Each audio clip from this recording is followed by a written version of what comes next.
Jolines, este año ha habido una reforma tributaria importante que quisiera comentarles antes de empezar, ¿no?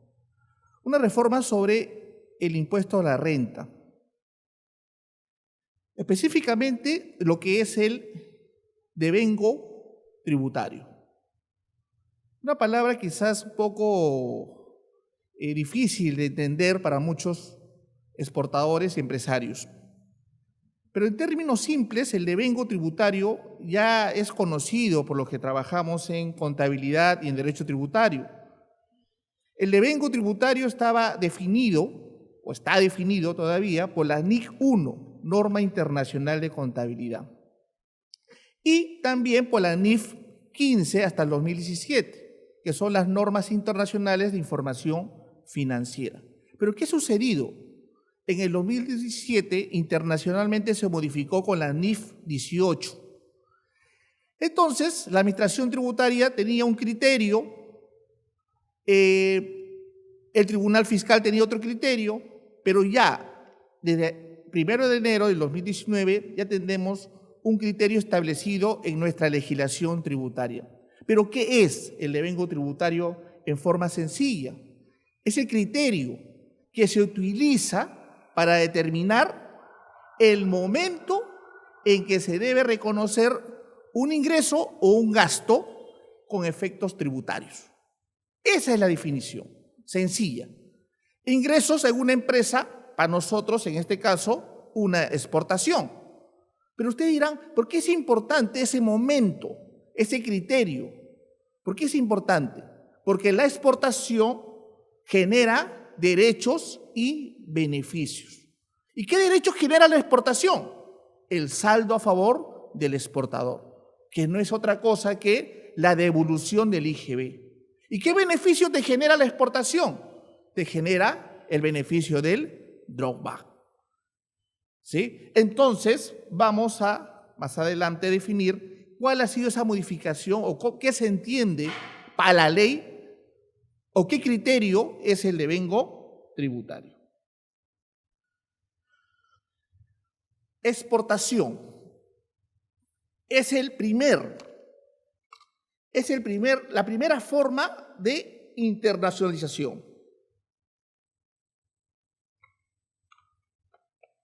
Y la internacionalización la entendemos como un fenómeno. Entonces tenemos muchas teorías que nos hablan sobre ese proceso. Una exportación definitivamente tiene que traspasar fronteras. Y al traspasar fronteras, ahí se utiliza el régimen de exportación definitiva, que es el tema de hoy. Tenemos en la doctrina el modelo de la Universidad Sueca de Uppsala, más conocido como el modelo de Uppsala. Esta teoría, o una teoría en general, ¿qué es una teoría? Una teoría, conjunto de ideas que trata de explicar un fenómeno. En este caso, este modelo, Uppsala, trata de explicar cómo una empresa se internacionaliza. Y nos dice, ¿no? Este es un modelo muy conocido por todos los tratadistas en negocios internacionales, todos los estudiantes, todos los profesionales, ¿no? Primera característica, nos dice que las firmas y compañías, en primer lugar, tienen que dominar o involucrarse con el mercado doméstico, o sea, con el mercado local, antes de salir al extranjero. Ese es el primer lugar. Y luego, el segundo lugar, dice este modelo, que las compañías hacen sus operaciones en el extranjero, pero cercanos con su afinidad cultural y geográfica. En nuestro caso, sería pues una empresa peruana en la comunidad andina, sale primero a Bolivia, a Ecuador, ¿no? Después quizás a Chile y después ya va a otros mercados internacionales. Y al último dice, las compañías comenzarán a tener operaciones cada vez con países más lejanos. Este modelo y esta teoría es de una manera gradual. Y acá quiero explicar, ¿no? Primero dice que una empresa comienza con exportaciones ocasionales. con una estrategia de exportación pasiva. Pasiva. No quiere exportar, pero exporta. Me acuerdo el ejemplo de una empresa en Gamarra que estaba paseando por la avenida La República, Paseo de la República, casi por el Estadio Nacional, en el año 2013. Ellos vendían, confeccionaban ropa deportiva y la vendían pues en el centro comercial de Gamarra. Y está caminando y se encuentra con un exfutbolista muy conocido, el Matador Salas. Con él se encontró. Y él le dice pues que quería que tenía una marca en Chile, que tenía intenciones de comprar buzos, polos y chores y medias para llevarlos a su país. Entonces esta empresa le vende, ¿cierto? Entonces la empresa chilena, representada por este jugador, lleva esa mercancía a su país. Pero atención, ¿no? En esta exportación ocasional, el empresario peruano no hace ningún trámite de exportación. Hay una exportación, pero es una exportación pasiva. Lo mismo sucede, por ejemplo, por empresas en Cusco, ¿no? Empresas que están vendiendo y le venden a extranjeros que llevan su producto a otro país. Luego viene, ahora, el precio que maneja pues, esta estrategia de exportaciones pasivas solamente es un precio en fábrica. Luego viene a pasar una empresa ya a una exportación experimental, dice esta teoría. ¿Y qué le llamamos la exportación experimental? Ya cuando la empresa, ¿sí?, comienza a mirar un mercado extranjero, manda mercancía, pero no quiere correr riesgos con el marketing, con la comercialización, con el mercadeo, ni nada. Simplemente quiere que todos esos riesgos lo asuma el importador del otro país. A eso le llamamos exportación experimental. Y luego la tercera etapa, dice esta teoría, que pasamos a las exportaciones regulares. Y ahí ya la estrategia de exportación es una exportación activa, donde ya la empresa crea un departamento de exportaciones, crea promociones, comercializa, tiene control de los detallistas en el otro país. Bueno, la cuarta etapa que dice esta teoría, ¿sí?, es crear ya una filial, un punto de venta en el otro país, y la última etapa ya de la internacionalización sería crear una filial de producción, que sería la última etapa, ¿sí? Pero también ustedes dirán, oye, pero yo tengo una empresa, una pequeña empresa, que ha nacido para exportar. O tengo una empresa que a través del comercio electrónico ya estoy exportando. Esta teoría no explica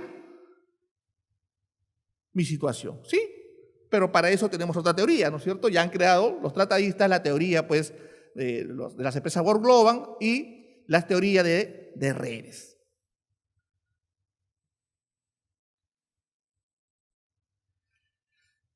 En el régimen de exportación definitiva, en nuestro país, está regido por la Ley General de Aduanas, Decreto Legislativo 1053, que la tenemos vigente desde el año 2009.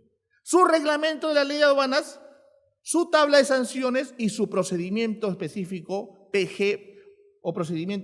general 02.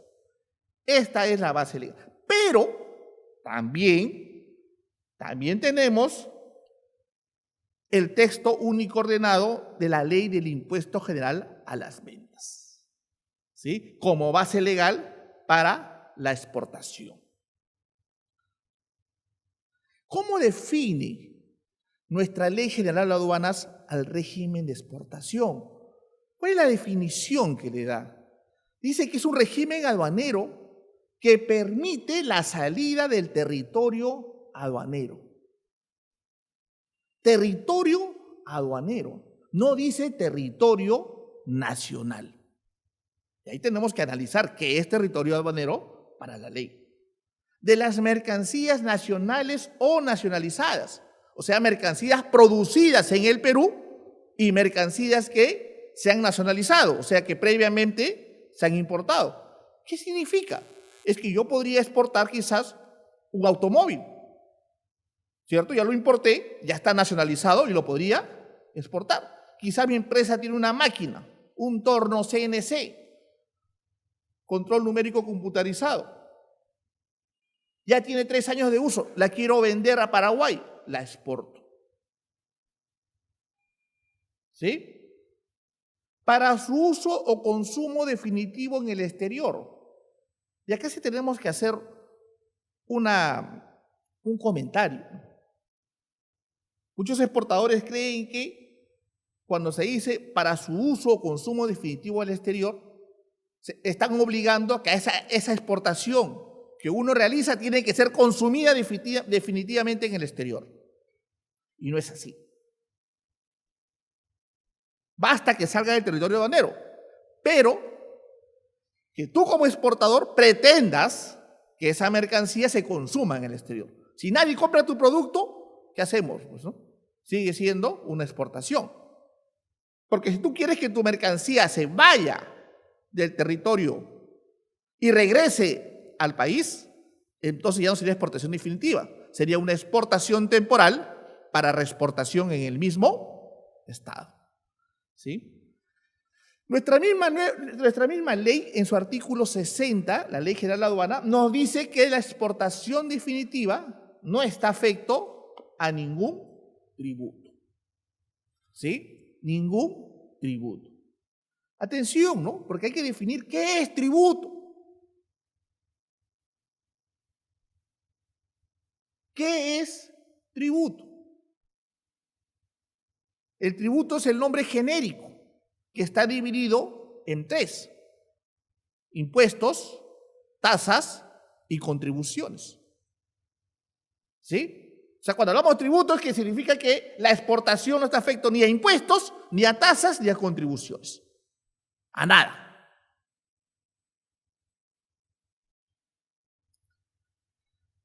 ¿Qué más dice? La ley del IGB adicionalmente señala que esta exportación no está afecto al impuesto general a las ventas. ¿Sí? Pero la ley de aduanas dice que no está afecto a ningún tributo. Por tal motivo tampoco estará afecto al impuesto selectivo al consumo, ¿cierto? Y a otros impuestos. Qué importante es que lo que dice también nuestra ley de IGB, que dice que los Icoters, SWOR, FCA o FAS, el vendedor sea quien realice el trámite aduanero. ¿Por qué es esa aclaración? Porque ustedes saben que los Icoters 2010, que ya se van a cambiar a Icoter 2020, el Icoter SWOR, ¿sí?, que son usos y costumbres, nos dice que cuando es en fábrica, el trámite aduanero lo tiene que hacer el extranjero. ¿Sí? Eso dice el Icoter. Pero la ley peruana dice que si tú quieres que sea exportación, definitivamente tú, peruano exportador, tienes que hacer el trámite aduanero. Me rehúso, no quiero. ¿Por qué no quieres? Porque Icoter lo dice que no, yo no puedo hacer el trámite aduanero, dice Icoter. Entonces lo que te va a decir la administración tributaria, correcto, está bien.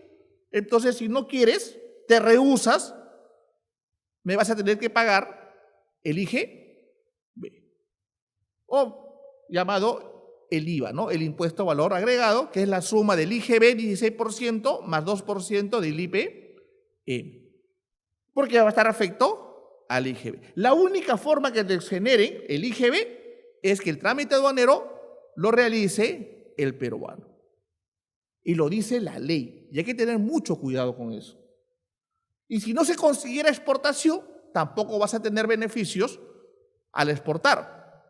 Beneficios como el saldo a favor del exportador y el drawback.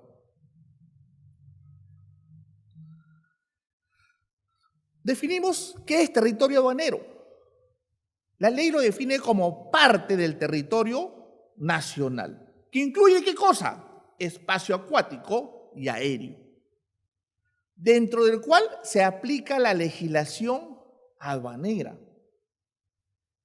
¿Qué dice nuestra ley? Que las fronteras del territorio aduanero coinciden con el territorio nacional.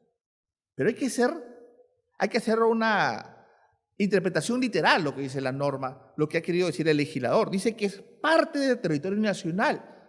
Está bien, coincide las fronteras con el territorio aduanero con el territorio nacional. Está bien, pero entendamos una cosa. Debe haber una parte en el Perú que no es considerado territorio aduanero. Y señores, esa parte está en la parte sur. Se llama la Zofra Tacna, o sea, la zona franca de Tacna. Esa parte no es considerado o no es territorio aduanero.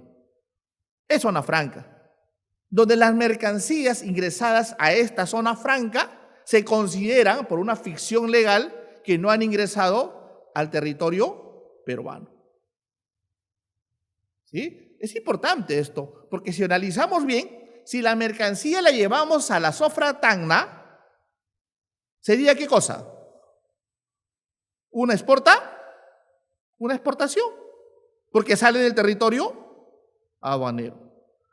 ¿Sí? Otro análisis, ¿no es cierto? Si la mercancía, si dice que el territorio aduanero es el espacio acuático, o sea que es el territorio, las 200 millas del mar peruano, si las mercancías salen del espacio acuático, se debe considerar ¿qué cosa? Una exportación. O sea, imagínense, ¿no? Sí, justamente vamos a ver un informe sobre eso. Imagínense que viene un buque, entra a las 200 millas, pesca nuestro perico, pesca el pejerrey, se lleva nuestros recursos hidrobiológicos, lo sube al buque y se lo lleva. ¿Sería una exportación o no? Por supuesto que sí. Claro que sí. Pero también hay situaciones, ¿no? Había una empresa en la Zofra Tacna que dice, o sea que toda la mercancía que ingresa acá a la Zofra Tacna, mire, hay que aclarar una cosa y por favor, hay que entenderlo. La Zofra Tacna no es Tacna, ¿sí? O sea, mucha gente cree que porque ingresó a Tacna, no, ya, bienvenidos a Tacna, ya estoy en la zona franca, ya estoy exportando. No es así. Lo que se considera zona franca es lo que está cerca del aeropuerto, un lugar debidamente limitado donde dice Zofra Tacna. No todo el departamento de Tacna, no toda la provincia de Tacna, sino la Zofra Tacna, que es un centro comercial, como decir, para dar un ejemplo, ¿no? Del tamaño, para un ejemplo, ¿cierto? De Yoke Plaza, por decir acá en Lima. Entonces, hay una empresa, un usuario de la Zofra Tacna, ¿sí? Que hace su análisis y nos dice, o sea que toda la mercancía que ingresa a la Zofra Tacna es considerada una exportación. Por supuesto que sí. Yo he hecho un pozo. ¿Has hecho un pozo? Sí. He hecho un pozo y estoy extrayendo agua para beber. Agua dulce. Agua subterránea. Sí. Por lo tanto, están exportando. ¿Por qué? Porque está entrando, pues, ¿no? O sea, es agua del resto del territorio peruano y está entrando a mi pozo. Por tal motivo se considera una exportación. ¿No? Nos hizo pensar, ¿no es cierto? Pero no se considera una exportación porque es un recurso natural, ¿no es cierto? ¿O no? ¿Sí? Pero nos hizo pensar, ¿no es cierto? ¿Será una exportación o no? ¿No? Pero ya lo aclararon en un informe que vamos a ver después, la Administración Tributaria. ¿Qué más tenemos? Dentro del territorio aduanero tenemos dos zonas muy marcadas y muy importantes. La zona primaria y la zona secundaria. ¿Y cómo define nuestra norma, nuestra legislación a la zona primaria? Nos dice que la zona primaria es parte del territorio aduanero, habilitado para el ingreso y salida de mercancías. Y nos da como ejemplo los puertos, los aeropuertos, los terrapuertos, los depósitos temporales. Zona primaria. Excelente, muy bien, claro, ¿sí? ¿Cierto o no? Claro, la ley es clara hoy. ¿Y zona secundaria? Muy bien, la ley también define. Zona secundaria, parte del territorio aduanero, correcto. Parte del territorio que no es considerado zona primaria. ¿Cómo? O sea, restas, pues, ¿no? Restas. Si no es primaria, es secundaria. Pero en todo territorio aduanero se aplica la legislación aduanera. Pero yo voy un poquito más allá. Yo considero que la zona primaria es donde la administración tributaria, la aduana, tiene un control concurrente. O sea, está ahí. Y la zona secundaria también tiene autoridad de la aduana, pero no tiene un control concurrente. Estamos acá en Jorge Basadre 610, San Isidro. Aquí sería territorio aduanero, por supuesto que sí. ¿Se aplica la legislación aduanera? Por supuesto que sí. ¿Zona secundaria, primaria? Secundaria, porque no es ni un puerto, ni es un aeropuerto, ni es un depósito temporal. Por ejemplo, ¿no? Ustedes han visto en los centros comerciales que hay operativos de la aduana, porque está pidiendo documentos. O cuando uno yéndose a Pucusana o viniendo de Ancón, la aduana está pidiendo documentos de importación. ¿Por qué? Porque está aplicando la legislación aduanera.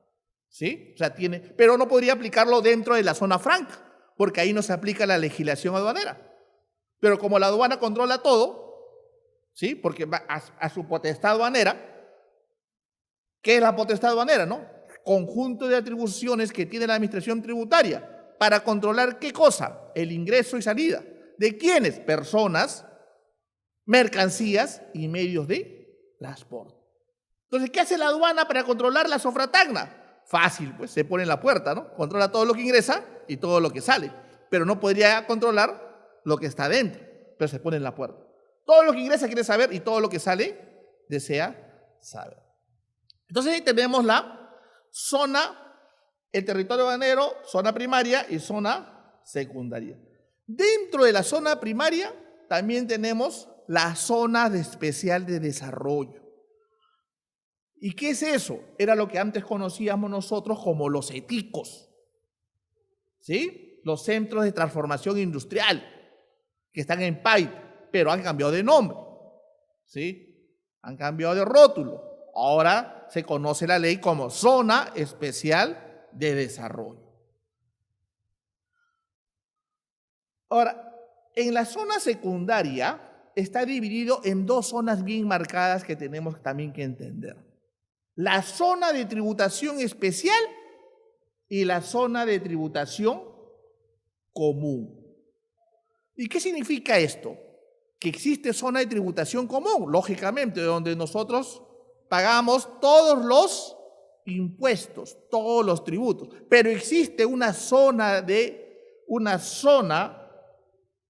tributación especial que es la selva, que hay dos normas, ¿no?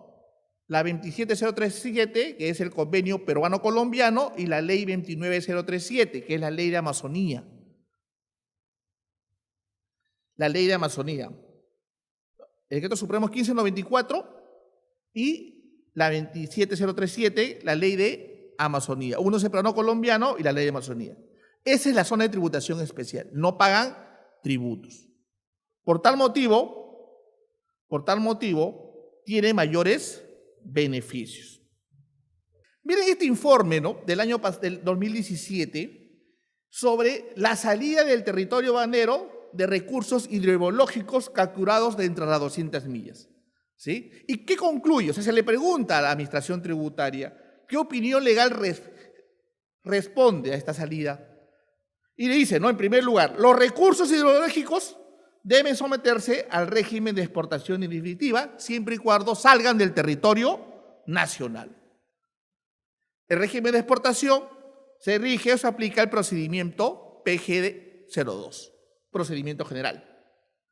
Y tercero, y esto es lo importante, ¿no?, la salida del recurso hidrobiológico que no se meta a este régimen de exportación podría configurar como delito de contrabando. ¿Sí? O sea, ¿qué significa eso? Si una empresa o un peruano, quien sea, entra al Perú, ¿no?, con un buque, saca los recursos hidrobiológicos, los sube a su buque o su barco y los lleva o lo traslada fuera del territorio de las 200 millas, se configura el delito de contrabando. ¿Sí?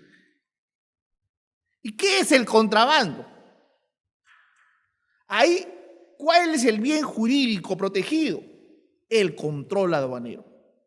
¿Estamos? Pero ustedes dirán, pero si la exportación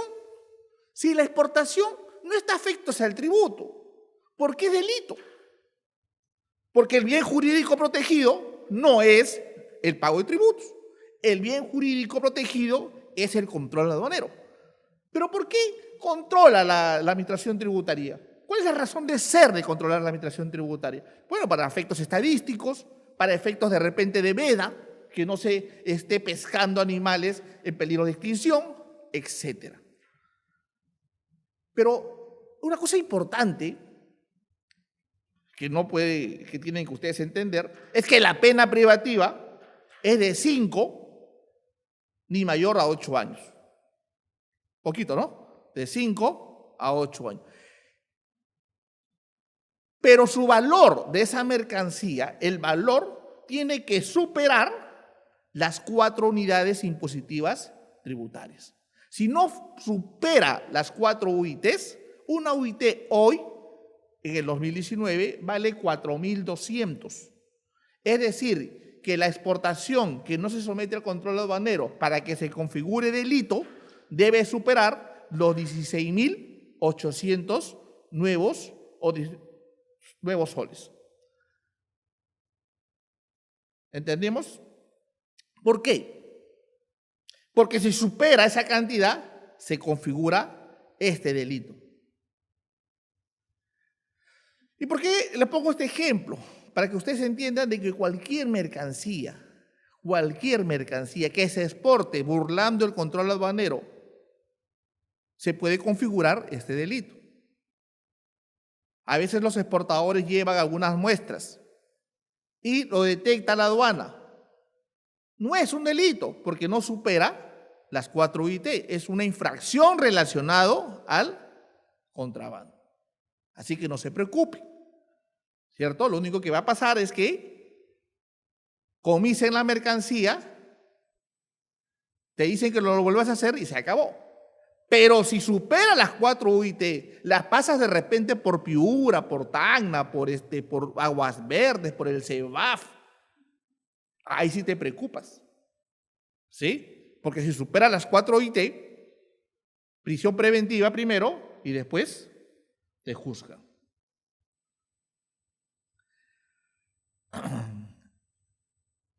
¿Qué dice nuestra ley del IGB sobre lo que es la exportación de bienes? Mira, dice que la venta de bienes se realiza por un sujeto domiciliado en el país a favor de un sujeto no domiciliado, independientemente de que la transferencia de propiedad ocurra en el país o en el extranjero, pero como requisito que dichos bienes sean objetos al trámite de exportación definitiva. Así lo define nuestra ley. Sujeto domiciliado y sujeto no domiciliado. No dice pues peruano y extranjero, no, dice un sujeto domiciliado. Un sujeto domiciliado podría ser una persona jurídica o una persona natural, ¿sí?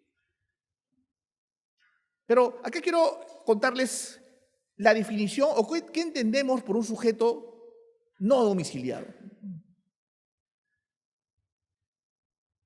Y contarles este caso. Por ejemplo, miren lo que está pasando con las nuevas modificaciones de la ley de impuestos a la renta.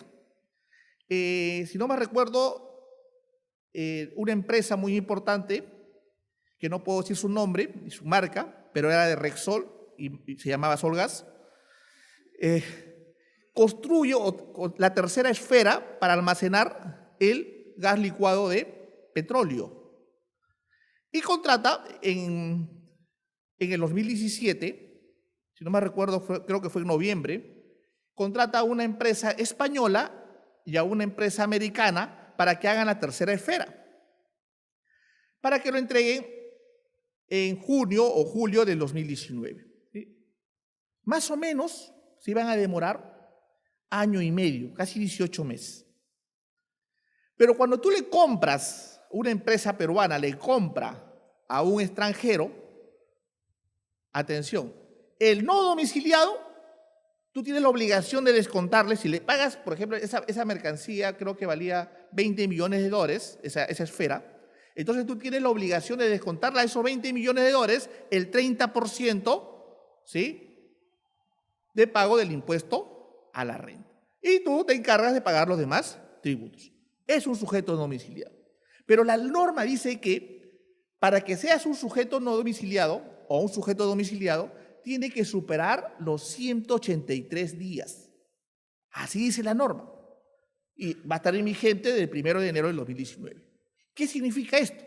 De que si tú estás en el Perú 183 días, ya eres un sujeto domiciliado en el Perú. Y si tú te fuiste del Perú 183 días, ya eres un sujeto no domiciliado. Entonces, ¿qué es lo que sucede? Ustedes dirán, oye, ¿qué tiene que ver acá cómo se llama el terminal de Ventanilla y Solgas? Es que como ellos han demorado, esta empresa americana y esta empresa española, no domiciliados, han demorado más de 183 días, supuestamente para la norma se considera un sujeto domiciliado. Por tal motivo tendría que estar afecto a todos los impuestos, igual que todos nosotros, que es el IGB, la renta y todos los impuestos que nos cobran, ¿no? Nos cobran hasta... Pero, ahora que se va a construir la cuarta esfera, ya la norma es clara. O sea, esta empresa española que va a construir la cuarta esfera acá en Pampilla, en Ventanilla, va a tener que convertirse en un sujeto domiciliado. ¿Sí? Entonces, entendamos esto, ¿no? Son 183 días. Una situación importante fue que un caso, ¿no? Un caso es que un exportador peruano se quiso vender a él mismo. ¿Sí? O sea, yo mismo, o sea, Percy Quispe se vende, exporta y ¿quién recibe? Percy Quispe. ¿Se puede? Entonces sale la aduana y dice, pues claro que sí se puede, porque ¿qué es la exportación? Dice, la salida legal del territorio aduanero. ¿Sí? Del territorio aduanero. Para su uso o consumo definitivo en el exterior. De mercancías nacionales o nacionalizadas. Está vendiendo, está saliendo. Pero la ley IGB dice que no se puede, pues, ¿no? Porque debe ser un sujeto domiciliado a no domiciliado. ¿Sí?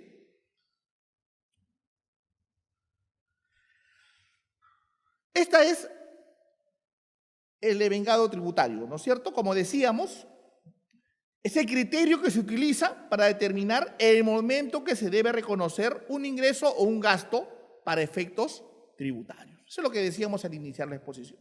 ¿Pero por qué es importante? Porque ese ingreso es para una empresa, para ustedes, es una exportación. Y de ahí nace su derecho, decíamos. Pero tranquilo, ¿no? Porque según los análisis que hemos hecho, solamente va a afectar a los exportadores grandes, ¿no? Transnacionales, para las empresas exportadoras mineras. ¿Sí? Pero les va a poner, yo no creo que les afecte, más bien le está poniendo el panorama más claro, le está dando una seguridad jurídica que se entiende por devengado o devengo tributario. Y lo dice, ¿no? Cuando se entiende que los ingresos se devengan cuando se han producido hechos sustanciales para su generación, siempre que el derecho a obtenerlos no esté sujeto a ¿qué cosa? A una condición suspensiva. ¿Qué significa condición suspensiva? Por ejemplo, cuando uno exporta mineral, ¿no? Tú todavía no sabes cuánto pesa, porque podría pesar, supongamos, todo el buque, para decir un peso, ¿no? 100 toneladas, pero cuando llegue al otro país, de repente pesa 150 o 110 o pesa menos, porque por efectos de las precipitaciones o sube o baja el peso.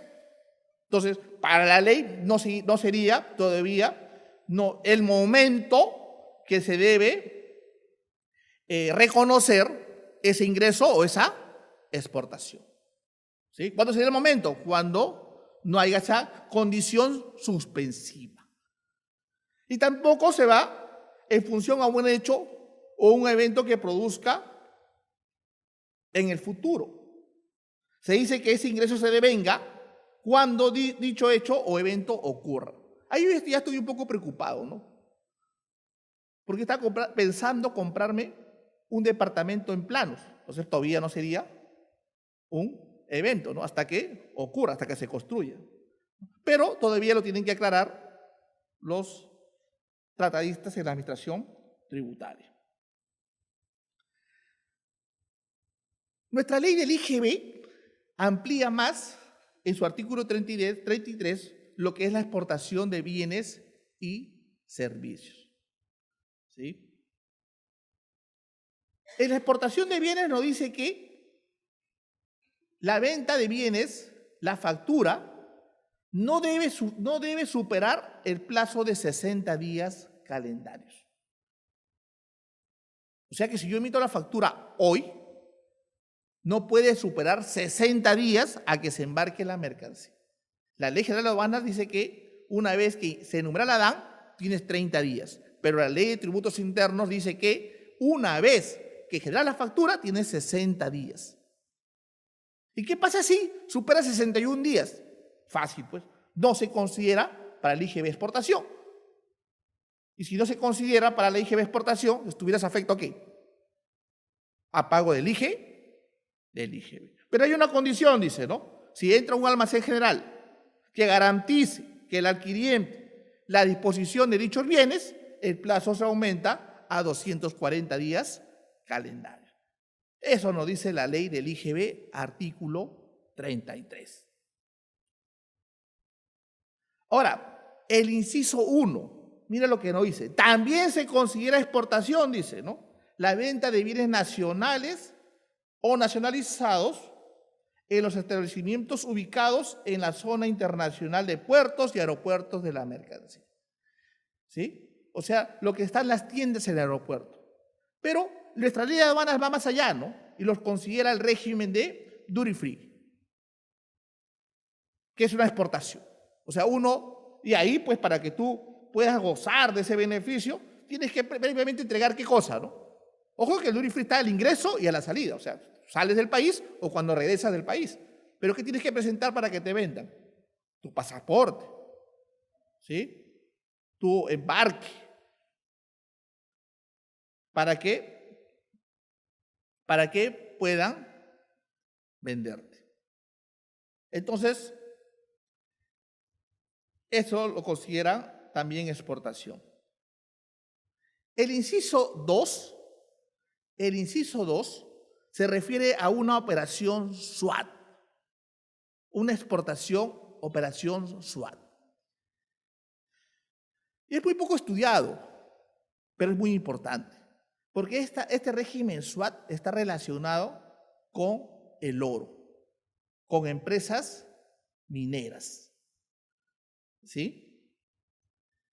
La operación SWAT, dice, ¿no? Es realizado por productores mineros, pero no cualquier productor minero, ¿no? No cualquier ese productor minero que de repente informal, no, tiene que ser un productor minero legal, un productor minero registrado en el Ministerio de Energía y Minas para poder comercializar oro.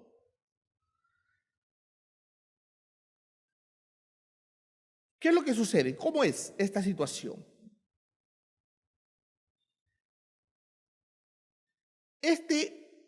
Esta operación de SWAT se ha implementado ¿para qué?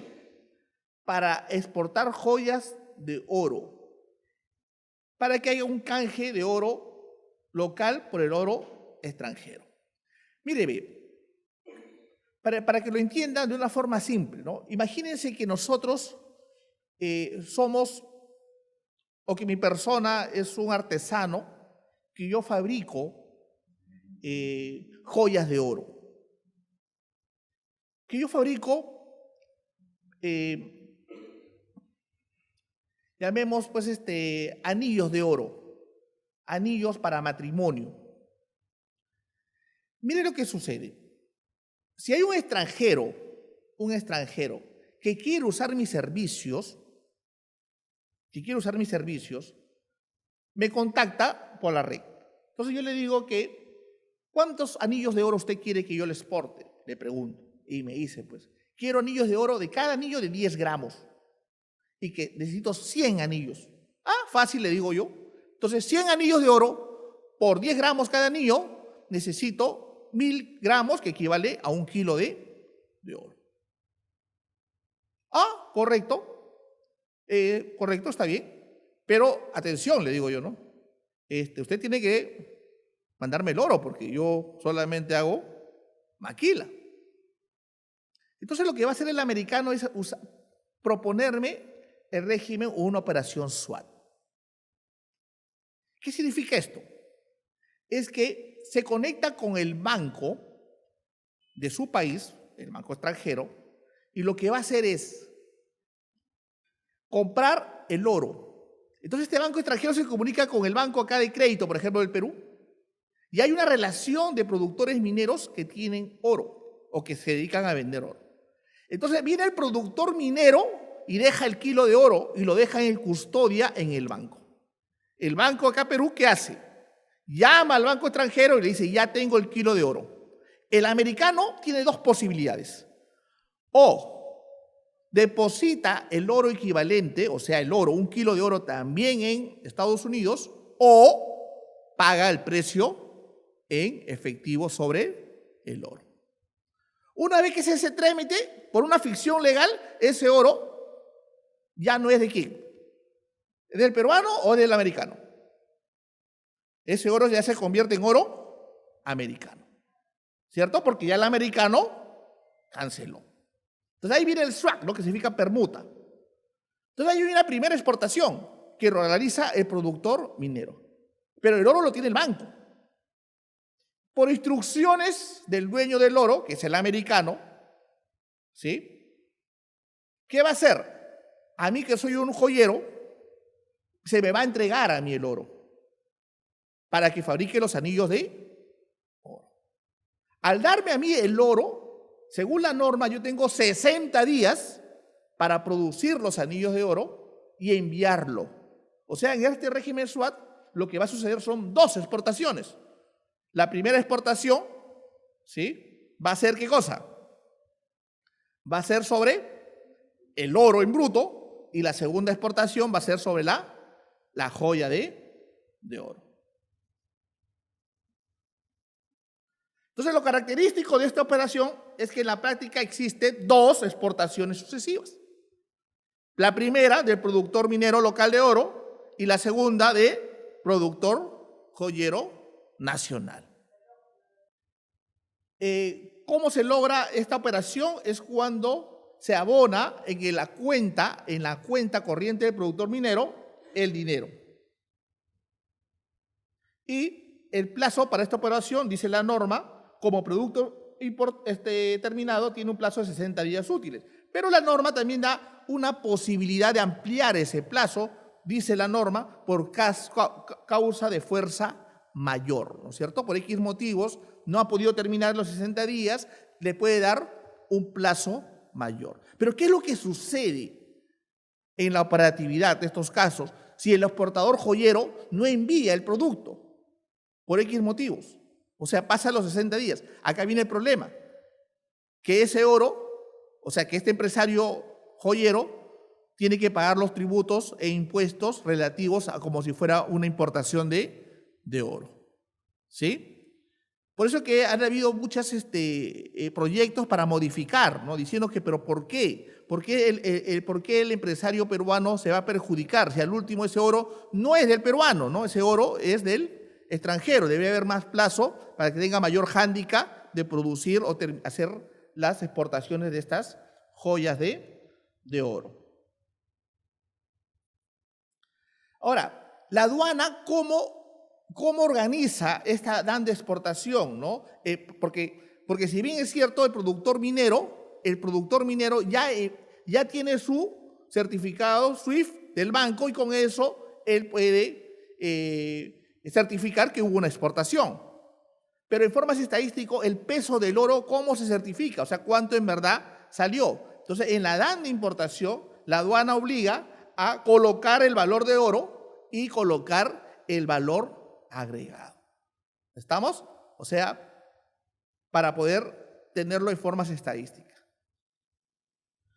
Una situación importante son los documentos que le piden al exportador joyero para poder regularizar estos documentos. Primero, le piden la copia o la constancia de la ejecución SWAT, o sea, cómo ingresó el oro. ¿Sí? Si ha habido un plazo, si ha pedido un plazo, esa resolución del plazo. La factura de la empresa de joyería, donde indica el valor agregado, es decir, la mano de obra. Copias de las facturas de los productores locales de oro. Y, por último, el cuadro de insumo-producto, que es la relación de consumo entre el oro y la joya, y cuánto ha habido de merma. Eso es relacionado a las operaciones SWAT. Pero atención, acá hay algo muy importante. En la operatividad, estos exportadores también se acogen a beneficios importantes como el drawback. Y el drawback, ustedes saben que para acogerse al drawback exige la legislación que en el proceso productivo exista un insumo importado, mínimo. Entonces ustedes dirán, oye, pero en la operación SWAT, ¿dónde está el insumo importado? Es que en joyería se importa un insumo que se llama el rodio. El rodio, que es un polvo que le da un brillo al oro, ¿estamos? Y que se importa de Sudáfrica, casi siempre, y con ese 1% de rodio, los exportadores joyeros pueden acogerse al drawback y a todos los derechos que le corresponden, como el saldo a favor del exportador. Luego tenemos que el inciso 3 de nuestra norma nos dice, la ley del IGB, nos dice que también se considera la remisión de exterior la fabricación por encargo de clientes en el exterior. Así sea que los insumos utilizados sean extranjeros. Eso es lo que le llamamos normalmente el contrato de maquila.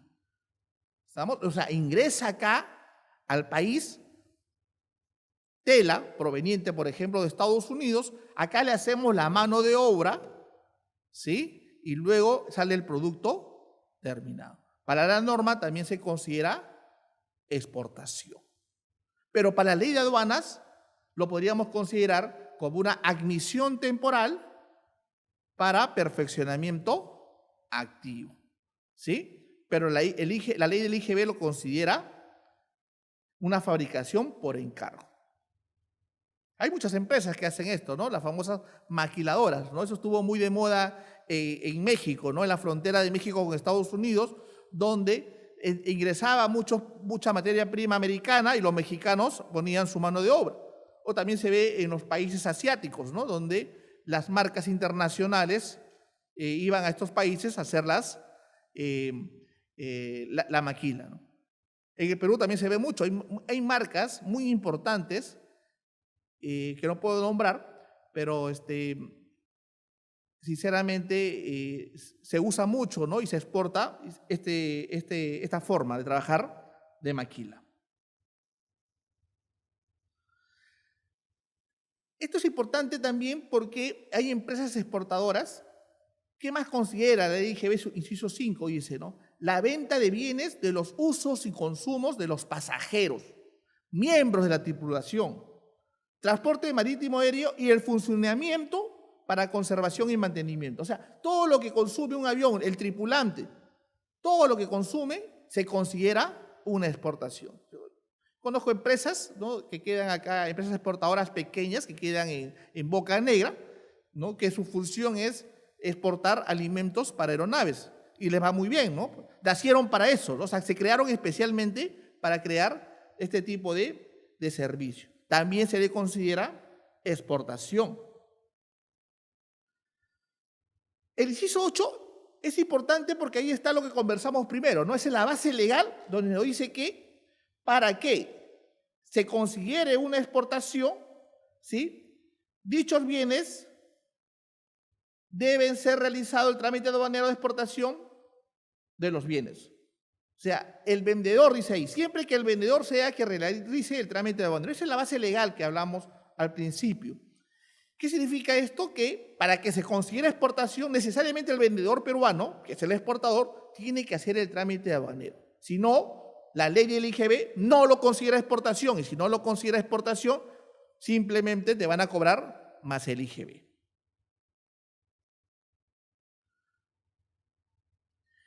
Esta es una modificación, ¿no? En el inciso 9, donde dice que también se considera exportación el suministro de la energía eléctrica a los sujetos domiciliados a las zonas especiales de desarrollo. ¿Sí? O sea que la energía eléctrica que se envía a esta zona especial de desarrollo, ¿sí?, se considera una exportación. Y ahí tenemos, ¿no es cierto?, la zona de especial desarrollo, la ZPAITA, dice, ¿no? La exportación, dice, ¿no?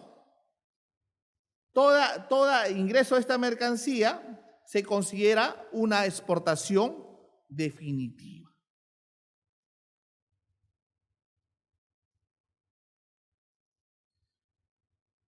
Ese es el caso que les contaba, ¿no es cierto?, de la exportación del agua, ¿no? Hay un informe del año 2016 donde la Administración Tributaria da una opinión y dice que esa agua subterránea que ha ingresado a la Zofra Tacna, ¿sí?, no corresponde a su acogimiento a una exportación definitiva. Pero les digo que sí nos hizo pensar, ¿cierto? Nos hizo pensar. Pero bueno, ya hay un criterio, por tal motivo, toda esa agua que se recoge del pozo. Uno de los problemas que he visto en Zofra Tacna justamente es eso, ¿no? La falta de agua, de buena agua potable. Por más que dentro de la Zofra Tacna existe una embotelladora de agua de mesa, pero el problema es el agua. ¿A quién se le considera exportador? Dice la norma. Al que destina la mercancía. Pero existe, y esto es importante porque hay sujetos que no están obligados a inscribirse en el RUT. ¿Y quiénes son ellos? Aquellos exportadores que solamente exportan una vez al año como máximo $3.000. La norma dice o 3 veces al año, ¿cierto? Pero que no supera $1.000 y $1.000. O sea, si no supera esa cantidad, o sea, si tú estás mandando muestras, no es necesario que saques tu RUT. Porque si tú sacas tu RUT, tu registro único de contribuyentes, ya vas a estar afectos a muchos impuestos, como el IGB, el impuesto a la renta, y a declarar a través de la web, porque ya no hay la declaración mensual con el formulario PDT 21. Ahora todo se hace a través de la red, ¿sí? Es un avance que tiene la Administración Tributaria. A tal extremo que cuando uno llena ya, nosotros que nos dedicamos a declaración de impuestos como contadores y abogados tributaristas, lo que hacemos es, al llenar la red, ya la información aparece un monto, ¿no? Porque como ahora ya hay facturas electrónicas, entonces ya la aduana tiene esa información y en la red ya sale ese monto. Entonces tú tienes que modificarlo quizás, aumentarle quizás, porque hay facturas todavía que se entregan que son mecánicas. Pero eso ya va a cambiar, ¿no? O sea, ya se espera que para los transcursos del próximo año ya todo sea factura electrónica y así se pueda evitar la ilusión y evasión tributaria. Me preguntaban, por ejemplo, que los de Exportafácil tienen un límite. No es así, no lo confundan. El Exportafácil no tiene un límite. Los que exportan con DNI sí tienen un límite, $3.000 al año. Pero los que tienen RUT no tienen límite, ¿sí? Pero la forma de exportar puede ser una declaración simplificada siempre y cuando la mercancía que vas a exportar no supere el valor FOB de los $5.000.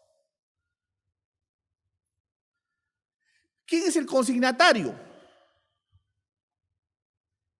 Persona natural o jurídica cuyo nombre se encuentra manifestada la mercancía. O sea que el documento de transporte dice el nombre de tal persona.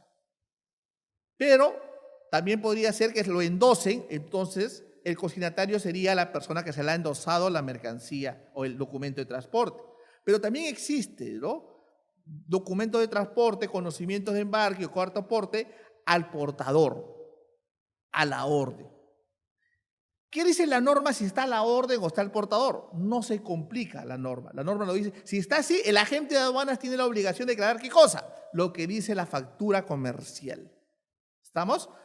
La factura comercial. Ahora, esto es importante decirlo porque hay muchas empresas peruanas que saben que un exportador hace inteligencia comercial, o sea, comienza a buscar clientes en el extranjero, colgándose las empresas exportadoras ya formales, buscándolo en la página de la SUNAT en manifiesto de carga. Entonces, para que esta empresa, para que no conozcan a su cliente extranjero, lo que hace, ¿qué cosa es? Poner en el BL a la orden. Entonces, pues esta norma se ha modificado a tal extremo que dice bien claro, si está a la orden, la agente de aduana no se va a complicar. Simplemente comienza a buscar los documentos, ve la factura comercial y coloca la información de la factura comercial. ¿Estamos? ¿Sí? Y eso es importante, ¿no? Porque también hay que señalar que en las normas legales existe un convenio entre la Unidad de Inteligencia Financiera y la aduana peruana, ¿no? Una ley de transparencia, a tal extremo de que existe, para que ustedes sepan, la transmisión de información de sus clientes hacia la Unidad de Inteligencia Financiera, ¿no? Para prevenir lo que son los lavados de activos, ¿sí? Eso es importante porque hay un convenio. Del despachador, o sea, ¿quién hace el trámite del despachador, no? Ahí tenemos, ¿no? Son despachadores de aduanas, dice la norma. Los dueños son consignatarios. ¿Cuándo un dueño consignatario es el despachador de una exportación? Cuando la mercancía no supera el valor FOB de los $5.000. Si no supera el valor FOB de los $5.000, tú mismo puedes hacer el trámite de exportación. Pero ¿qué pasa si supera? Entonces, si supera, la ley te obliga necesariamente a usar otro tipo de despachador, que ya es un agente de aduanas. ¿Pero acaso te limita a ser tú tu despachador mismo, como dueño? No me puedo coger al drawback, no me puedo coger al saldo a favor exportador. No, sí puedes. Es lo mismo. Simplemente que la norma te da esa atribución de ahorrar quizás ese costo porque la mercancía no es significativa para la economía del país. Y luego tenemos los despachadores oficiales, ¿sí? ¿Y qué es un despachador oficial? Es aquella persona que hace los trámites aduaneros de exportación, pero que pertenece a una institución del Estado. Por ejemplo, el Ministerio de Cultura, a SENASA, tiene su despachador oficial.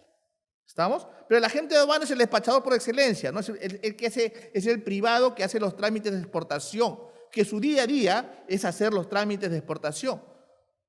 ¿Correcto? Entonces, es la responsabilidad que el despachador ahora cuente con toda la documentación que le exige la norma para poder hacer el trámite de exportación.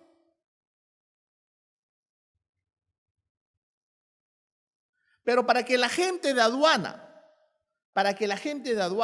pueda hacer el trámite de exportación, necesita configurar el mandato de representación, que no es otra cosa que darle el poder a tu agente de aduanas. O sea, tú como exportador le vas a dar el poder para que la agente de aduana que haga todos los trámites relativos a la exportación. Pero hay que tener mucho cuidado. ¿Por qué? Porque este poder especial que le das, ese poder debe constituirse, o sea, debe darse antes de la numeración de la declaración. La norma, la ley de aduanas, dice que el mandato se configura de 3 formas, según la norma. La primera forma, dice, es el endose del documento de transporte. La segunda forma, poder especial otorgado, firmado con firmas legalizadas ante notario público. Y tercera forma, por medios electrónicos. Entonces, la tercera forma es la segunda y la primera. En la primera nos dice que endose del documento de transporte. O sea, tú tienes el documento de transporte y lo firmas atrás y le pones un sellito, endose en procuración. Pero en exportación no se puede dar. Eso se puede dar en importación, porque en importación ya viene el documento de transporte. En exportación no, porque en exportación todavía la mercancía no sale. Entonces, ¿cómo le vas a dar un endose si todavía la mercancía no sale? Entonces, lo que se debe usar es la segunda forma. Tienes que irte a un notario, darle un poder a tu agente de aduana. Y la tercera forma, que dice por medios electrónicos, según la norma, estamos hablando que ese poder se da a través de la clave SOL. Mire lo que dice la Administración Tributaria. Atención, que toda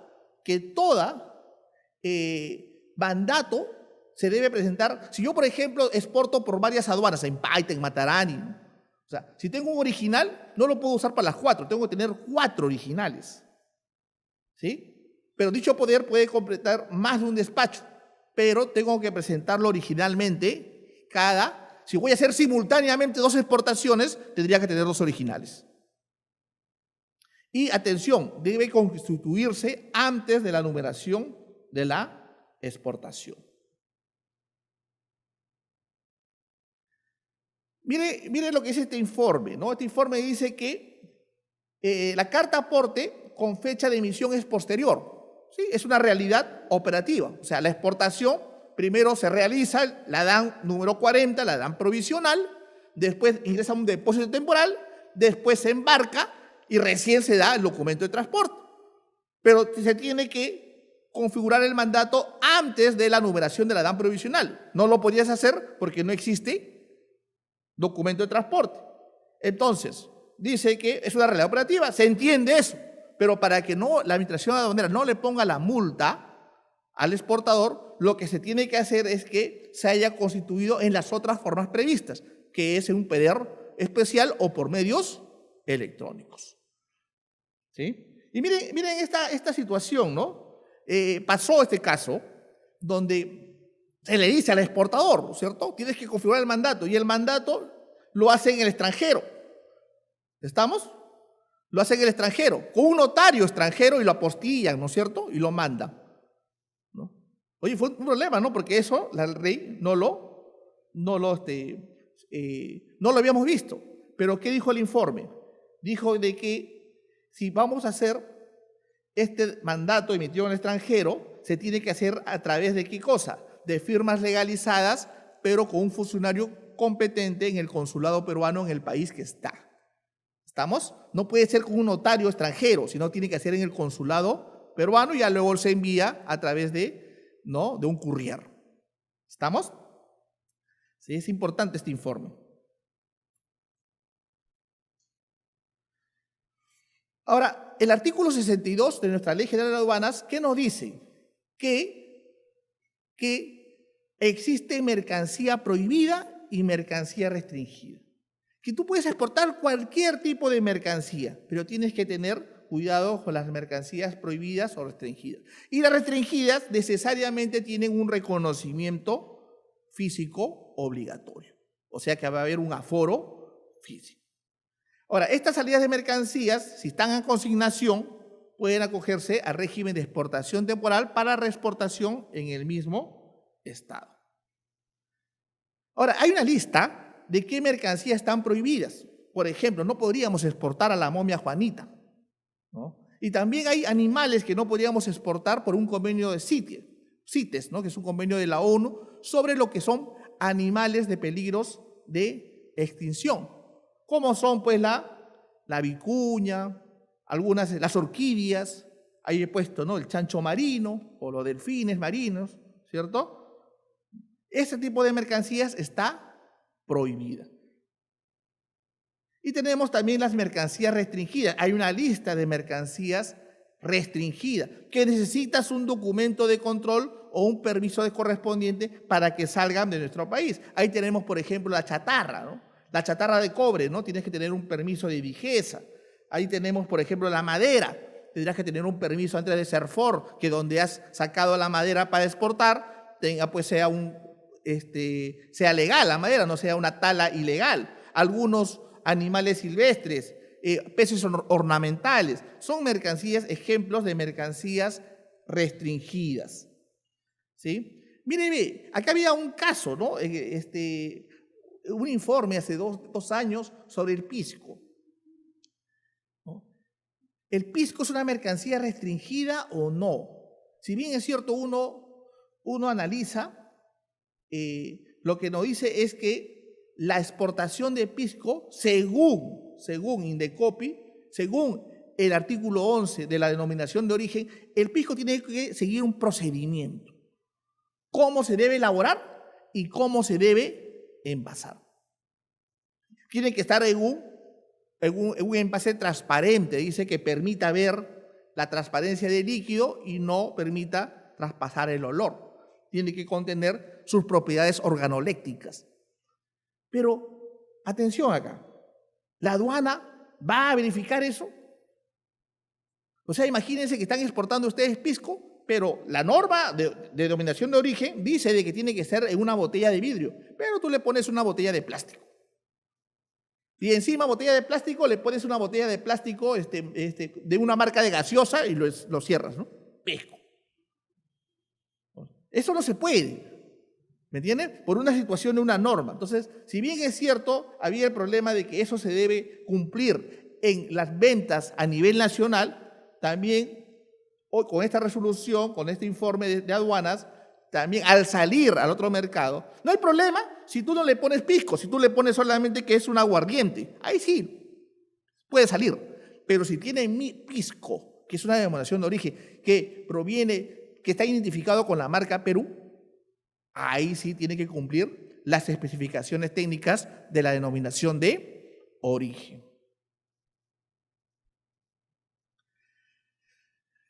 Y otra vez, ¿no? Me voy para la ley de delitos aduaneros. ¿Qué pasa si tú burlas el control aduanero, el tráfico de mercancías prohibidas o restringidas? O sea que, bueno, yo el pisco lo saco igual. Yo saco mi chancho marino, yo soy cool macul, amo el peligro,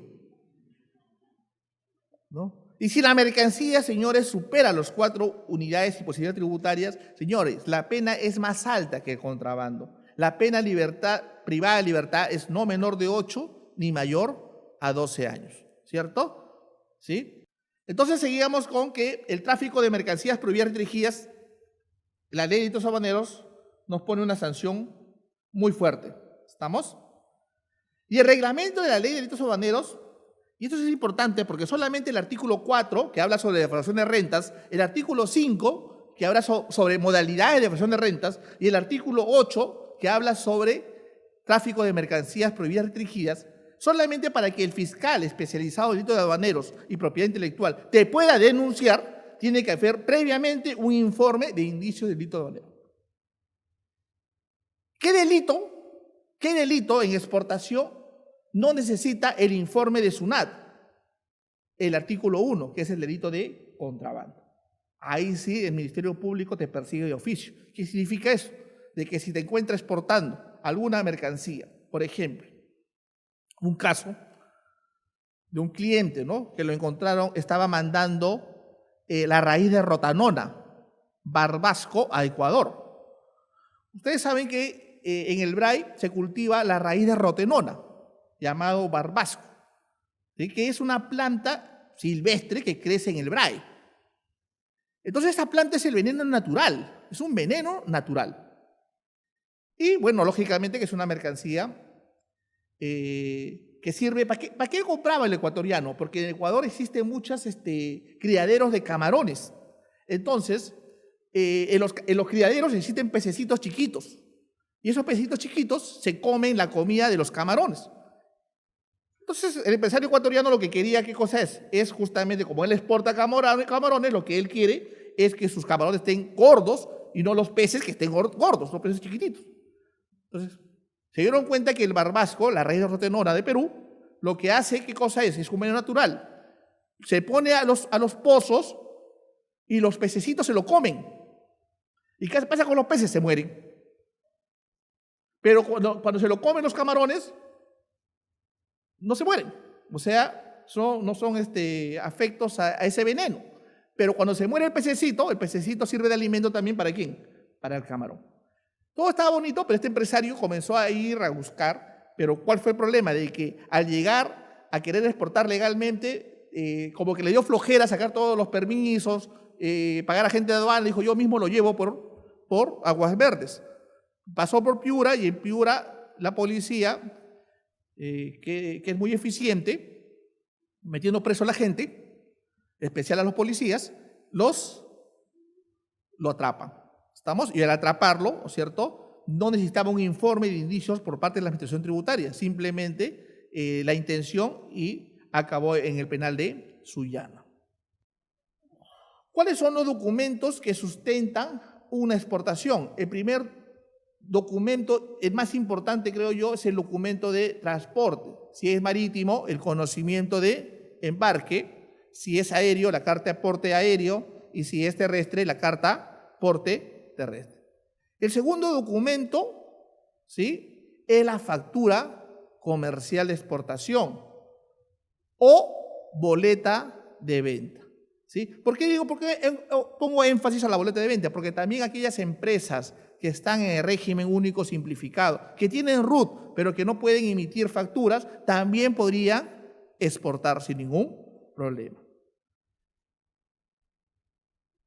¿Qué más? El mandato a favor del despachador, ¿no es cierto? Ya hemos dicho, ¿no? Y otros documentos relacionados a la mercancía. Si es una mercancía restringida, el documento respectivo. Si deseas, y pasa mucho, que tu cliente se quiere acoger a un tratado de libre comercio en su país, ¿sí?, definitivamente tenemos que enviarles un certificado de origen, ¿cierto?, que MICETUR ha delegado a 3 instituciones importantes para que ejerzan esta función.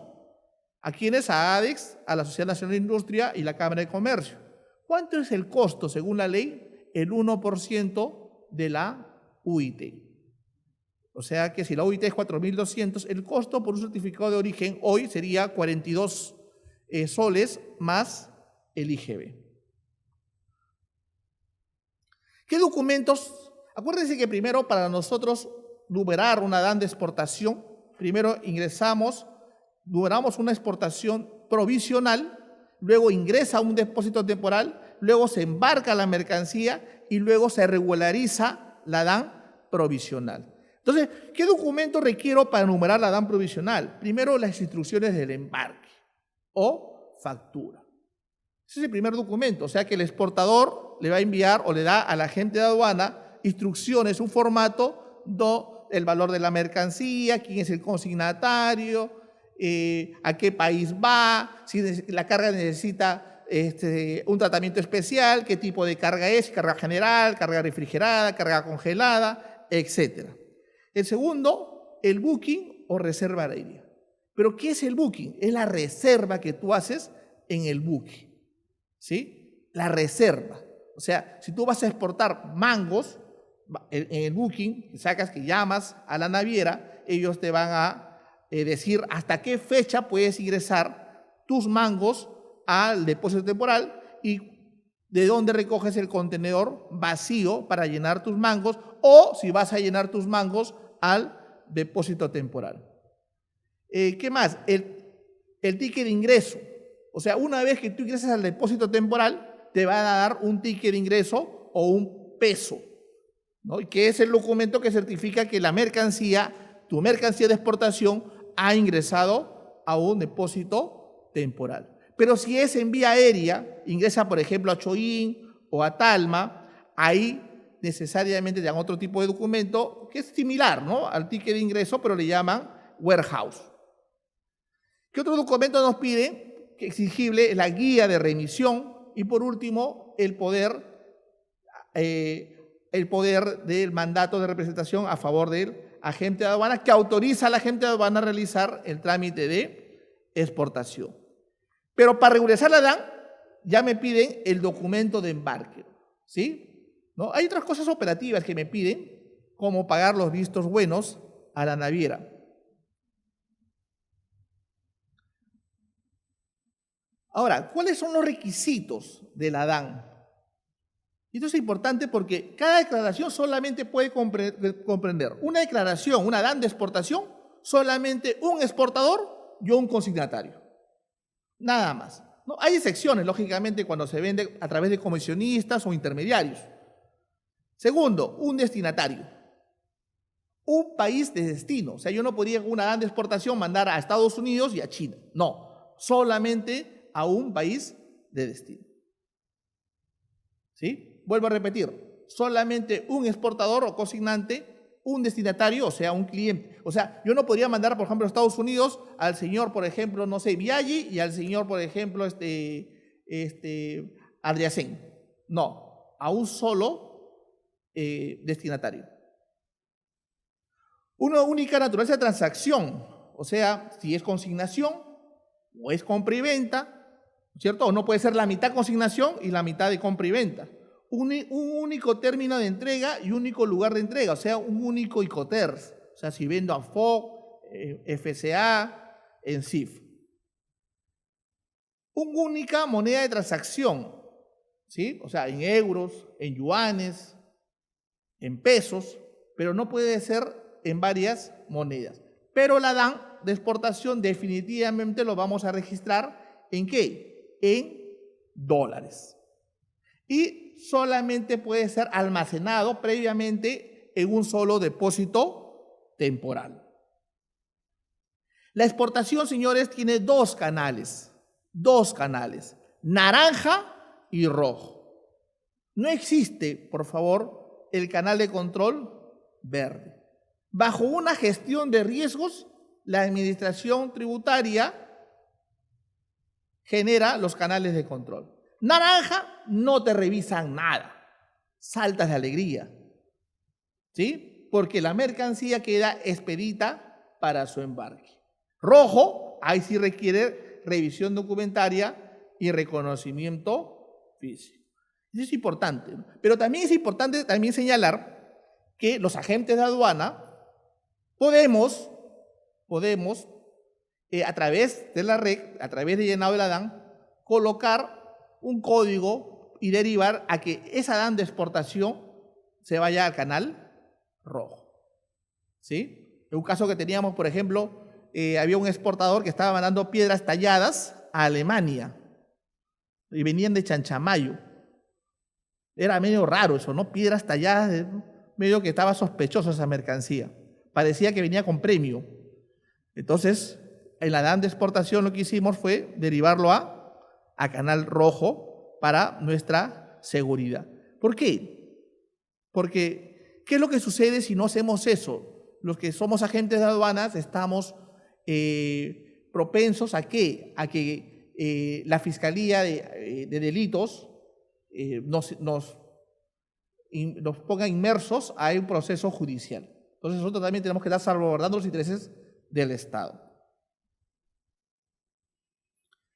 ¿Hay una excepción para el ingreso del depósito temporal? Sí. O sea, la regla general es que todas las mercancías que se exporten ingresen a un depósito temporal. Llámese Neptunia, Arranza, Sagdepo, Villas de Oquendo, Fargolay, el que ustedes desean, los que están todos en Néstor Gambetta o la Avenida Argentina. Cualquiera de ellos. Pero hay una excepción. O sea, podría ser que la mercancía no ingrese a un depósito temporal. Por ejemplo, los operadores económicos autorizados, a los exportadores, los grandes exportadores que ya tienen su certificación OEA, ellos, ¿no?, están exentos a ingresar a un depósito temporal. Directamente embarcan de su propio local a el puerto. Pero también existe la posibilidad de que tú pidas autorización para que la mercancía no ingrese a un depósito temporal, pero si la mercancía, en primer lugar, es peligrosa. Si estás exportando, por ejemplo, explosivos, ¿no? O sea, lo ideal es que de tu local al puerto. O mercancía granel, como es una mercancía granel, una mercancía perecible, para poder mantener la cadena de frío, los perecibles también podría solicitar a la administración tributaria que ingresen a un depósito temporal. Una maquinaria de gran volumen, animales vivos y otras que la administración tributaria podría entender que necesita que embarquen de su propio local. Los plazos de régimen de exportación son 30 días. Como ven en el gráfico, ¿sí?, con eso terminamos. Primero numeramos la DAN número 40, la DUA provisional. En el segundo paso ingresa a un depósito temporal. ¿Estamos? En el tercer paso, el depósito temporal comunica a la aduana que ha ingresado una mercancía. Eso le llamamos el refrendo de la DAN. Y ahí la aduana responde y le genera un canal de control. Si es naranja, está listo para el embarque. Si es rojo, procede la aduana a hacer la revisión documentaria y reconocimiento físico. Después procede a hacer la tracción, o sea, enviar la mercancía del depósito temporal, enviarla al puerto al puerto, si es acá en Lima, al puerto del Callao, para que se embarque. Después de embarcado se va el buque, ¿sí? Y el otro paso es que se enumere la DAM definitiva o la DAM número 41 con los pesos ya correctos, colocando el número de conocimiento de embarque o BL, y después el agente de aduanas va a transmitir, va a escanear los documentos digitalizados para terminar el trámite del proceso de exportación. Y la aduana podría decirle trámite terminado o presentación de documentos. Y si dice presentación de documentos, lo que sucede es que el agente de aduanas va a tener que llevar los documentos originales al área de exportaciones.